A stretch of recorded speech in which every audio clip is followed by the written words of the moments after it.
Hoy nos sumergimos en un caso que es una auténtica paradoja moderna. Totalmente. Porque, a ver, vivimos en una era donde nuestros teléfonos parecen registrar cada paso que damos. Sí, lo documentan todo. Y en el caso de Chris Kremers y Lisanne Frun, en la selva de Panamá, pasa justo lo contrario. Cuantas más pruebas digitales tenemos, más profundo se vuelve el misterio. Es increíble. Es que es así. Tenemos para analizar un informe muy detallado que recopila todos los hechos, todas las pruebas, y la misión de hoy es intentar, navegar por este laberinto, Un laberinto, sí. donde cada pista que debería dar un poco de luz, en realidad solo añade más y más sombras. Es que esa es la clave del caso desde el principio. Los casos de desapariciones en selva ya son de por sí un desafío, ¿eh? Imagino, sí. La naturaleza es experta en borrar cualquier rastro. Pero es que aquí es diferente. Aquí tenemos un rastro digital muy claro. Llamadas, fotos. Exacto. Llamadas, fotos, el uso de la batería. Y sin embargo, ese rastro se contradice, pero de forma flagrante, con las pruebas físicas que aparecieron después. Es un choque total. Es un choque de relatos que, casi una década después, sigue sin resolverse. Para entender bien el misterio, creo que lo mejor es empezar justo donde lo hicieron ellas, con ese plan que sobre el papel parecía tan idílico, tan sencillo. Totalmente. Estamos hablando de Chris Kremers y Lisanne Frun, dos chicas neerlandesas veinteañeras, llegan a Boquete, en Panamá, con un plan muy claro: hacer un voluntariado, aprender español y, claro, explorar la naturaleza. Lo normal. El 1 de abril de 2014 deciden hacer una caminata por un sendero famosísimo allí, El Pianista, una ruta que hacen cientos de turistas. Y la imagen que tenemos de ellas es la de cualquier turista, vaya. Van con ropa ligera, unas zapatillas de deporte, una pequeña mochila azul. Sí, No iban preparadas para nada extremo. Llevaban sus móviles y una cámara para sacar fotos del paisaje. claro. Es esa normalidad, precisamente, la que hace que todo lo que vino después sea tan desconcertante. Has dado en un punto fundamental. Su equipo y su actitud no eran los de alguien que se prepara para, no sé, una expedición de supervivencia. ¿Para nada? Era para una excursión de ida y vuelta en el día. Y esto es crucial para entender que cuando las cosas se torcieron, sus recursos eran increíblemente limitados. Claro. No estaban equipadas ni mental ni materialmente para pasar una noche en la selva, y mucho menos 11. Y es esa misma tarde, la del 1 de abril, cuando su rastro se desvanece y la historia da un vuelco. Las primeras señales de que algo va mal no vienen de un testigo ni de un equipo de rescate. No, Vienen de los datos fríos de sus teléfonos, recuperados semanas más tarde. Poco antes de las 5 de la tarde se registra la primera llamada al 112, emergencias, desde el iPhone de Chris. 15 minutos después, otro intento desde el Samsung de Lisanne. ambas llamadas fallan, claro. Están en mitad de la selva, no hay cobertura. Y a partir de ahí, durante los siguientes días, se establece un patrón. Un patrón muy curioso, además. Sí, encienden los teléfonos 1 o 2 veces al día, por instantes muy breves, probablemente para buscar señal, y los vuelven a apagar. Cuesta imaginar la disciplina que hace falta para eso. Estar perdida, quizá herida, y en lugar de entrar en pánico y gastar la batería llamando sin parar. Totalmente. Con pensar metódicamente. Tengo que racionar la energía. Nos dice mucho de ellas, de que estaban luchando de forma consciente. Exacto, es que nos da una ventana a su estado mental. Ese patrón no es de pánico, es de supervivencia. Sí, es una estrategia lúcida para maximizar las posibilidades de que las encuentren. Nos dice que, al menos durante los primeros días, estaban vivas, juntas y pensando con claridad. El problema es que esta historia de supervivencia tan racional que cuentan los móviles choca frontalmente con lo que vino después. Exacto. Pasan los días, se organiza una búsqueda masiva, pero no encuentran absolutamente nada. Es como si se las hubiera tragado la tierra. Nada. Silencio. Y así durante 10 semanas. Silencio total. Hasta que, a mediados de junio, una mujer de una comunidad indígena local encuentra algo en la orilla de un río, a kilómetros de donde se supone que desaparecieron. Y ahí cambia todo. La mochila azul de Lisanne. A primera vista parece una pista increíble, la pieza que faltaba. Pero tengo entendido que su estado, en lugar de aclarar las cosas, las complica todavía más. Es que sí.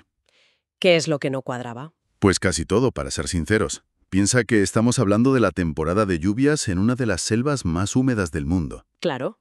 Que una mochila de nylon flote río abajo durante 70 días y aparezca casi seca, limpia, sin apenas daños por el agua, es estadísticamente inverosímil. ¿Y lo de dentro? Y lo de dentro es aún más extraño.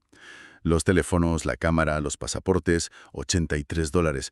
Todo estaba allí, y relativamente en buen estado. No tiene sentido. Los expertos que analizaron el caso lo dijeron claramente. Es casi imposible que la mochila llegara allí por medios naturales. Entonces, la pregunta es inevitable. Si no llegó flotando, alguien la puso allí. Esa es la pregunta del millón, la que abre la puerta a una tercera persona. Claro. La evidencia física de la mochila se da de bruces con la teoría del accidente. Sugiere una manipulación, que alguien la colocó en ese lugar para que fuera encontrada. ¿Pero por qué? Esa es la cuestión. ¿Y por qué dejar dentro las pruebas que convierten el caso en un misterio aún mayor? Es una contradicción andante. Vale. La mochila es extrañísima, pero lo que contenía, sobre todo la cámara de fotos, abre una ventana a unos eventos que son como poco perturbadores. ¿Qué nos cuentan esas imágenes? La cámara contiene 2 secuencias de fotos muy distintas. La primera es del 1 de abril, el día de la desaparición. ¿Fotos normales? Sí, fotos normales de 2 turistas, sonriendo en el mirador, paisajes, lo típico, vaya. Pero luego hay un salto de una semana. Y el 8 de abril, entre la 1 y las 4 de la madrugada, la cámara se usa de una forma completamente anómala. Se tomaron 90 fotografías en 3 horas, casi todas en completa oscuridad usando el flash. La mayoría no muestran nada, solo negro. Sí. Pero unas pocas imágenes son las que han alimentado todo tipo de teorías. Se ve una rama con bolsas de plástico, una especie de señal improvisada. Hay otra de una roca con una mancha rojiza que no se sabe qué es.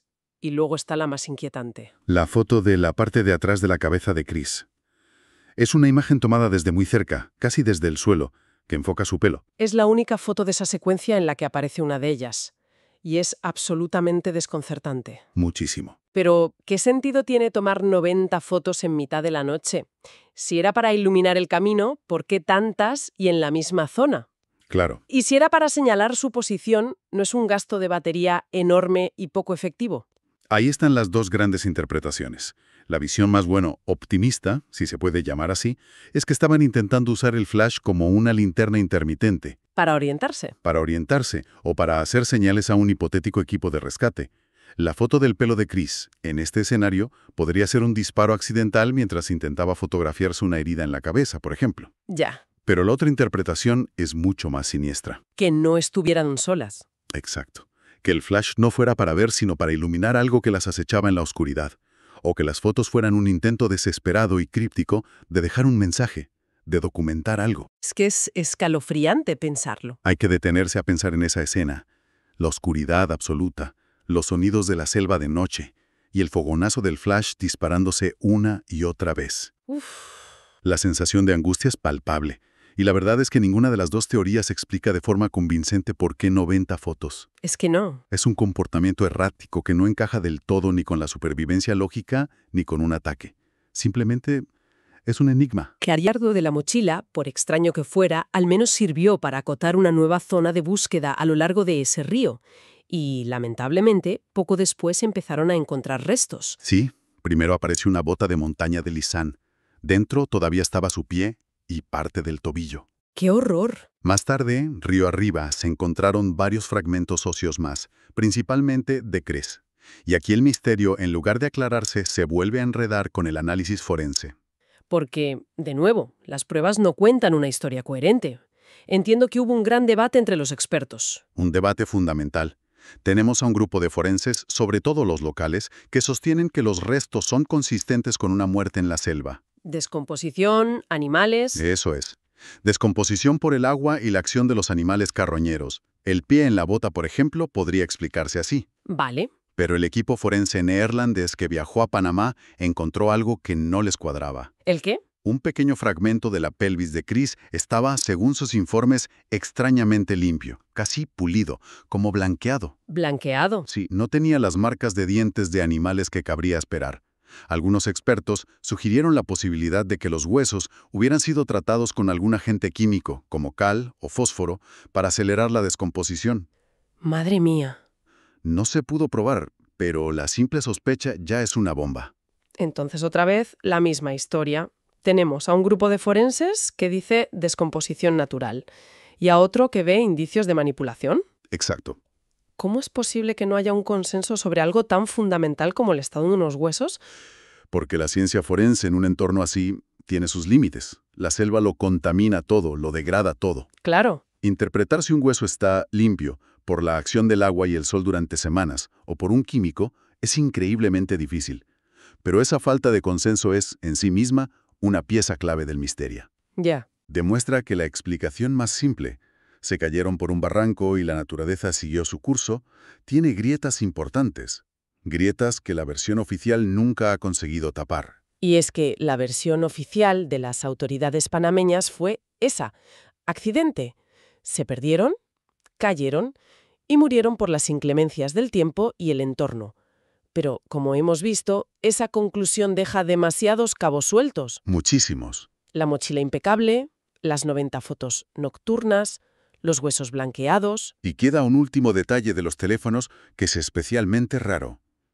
El 11 de abril, 10 días después de la desaparición, el iPhone de Chris se enciende por última vez. Pero esta vez no es para llamar a emergencias. Alguien intenta desbloquearlo introduciendo el código PIN incorrecto.